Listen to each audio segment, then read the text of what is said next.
भारत जोड़ो यात्रा में बूढ़ी दादी ने राहुल गांधी को क्यों दिए 2 खीरे?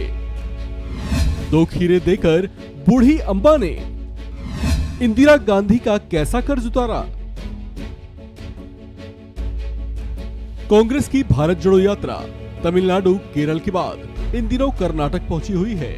यहां भी उन्हें कांग्रेस कार्यकर्ताओं और समर्थकों का पूरा साथ मिलता दिख रहा है। उनकी यात्रा जहां से गुजरती है, लोगों का तांता लगा देखा जाता है। इस बीच राहुल गांधी से मिलने और उनके साथ तस्वीर खिंचवाने वालों की बड़ी संख्या देखी जा रही है।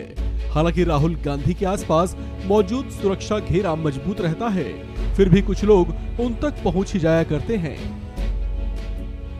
इसी बीच उनके पास एक वृद्ध महिला पहुंची, जिनके हाथों में 2 खीरे भी थे। किसी को समझ नहीं आया कि बूढ़ी दादी क्या चाहती हैं। तभी उन्होंने अपने दोनों खीरे राहुल गांधी के हाथों में थमा दिए और उनकी आंखों से आंसुओं की धार निकल पड़ी। इसे पहुंचते हुए उन्होंने राहुल गांधी को कुछ ऐसा बताया, जिसे सुनकर वहां मौजूद सभी लोग भावुक हो गए।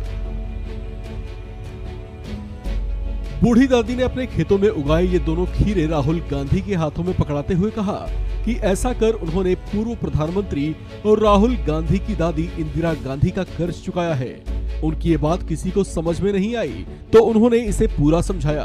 दरअसल इंदिरा गांधी के शासनकाल में भूमि सुधार उपायों के तहत गरीब किसानों को भी लाभ हुआ था।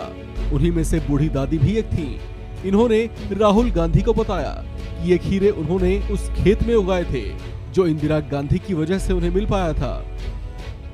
कांग्रेस की भारत जोड़ो यात्रा को राजनीतिक पंडित कांग्रेस की बड़ी ही सधी हुई रणनीति के तौर पर देख रहे हैं। कहा जा रहा है कि इससे राहुल गांधी का बड़ा ही परिपक्व चेहरा उभरा है। साथ ही दक्षिण भारत में राहुल गांधी की आम लोगों के बीच उपस्थिति से कांग्रेस की साख भी कहीं न कहीं मजबूत होती दिख रही है।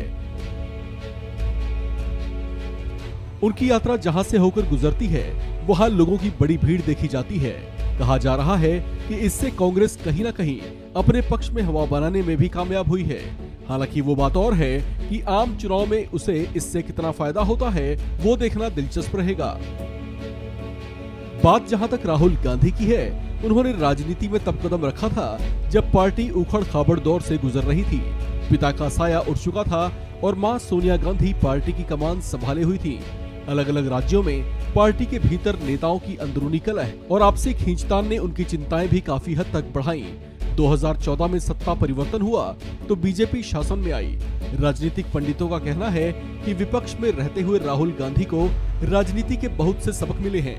उनके फैसले अब पहले से ज्यादा सधे हुए बताए जाते हैं, तो वही पार्टी में कलह करने वाले नेताओं को लेकर उनका कड़ा और कड़े अनुशासन वाला अंदाज भी कहीं न कहीं उनकी एक अलग छवि को पेश करता है। हालांकि आगे 2024 का चुनाव है, जो उनकी राजनीतिक समझ और उनके कौशल की कड़ी परीक्षा लेगा। ऐसे में बचे हुए समय में वे देश में कांग्रेस के रुख में कैसा माहौल बना पाते हैं, वो देखने लायक होगा। राहुल गांधी की भारत जोड़ो यात्रा उनके चुनावी अभियान से भी जोड़कर देखी जा रही है, जो पूरे 150 दिन में 3570 किलोमीटर का सफर तय करेगी और कश्मीर में जाकर खत्म होगी। इस खबर में फिलहाल इतना ही। बाकी अपडेट्स के लिए बने रहिए वन इंडिया हिंदी के साथ।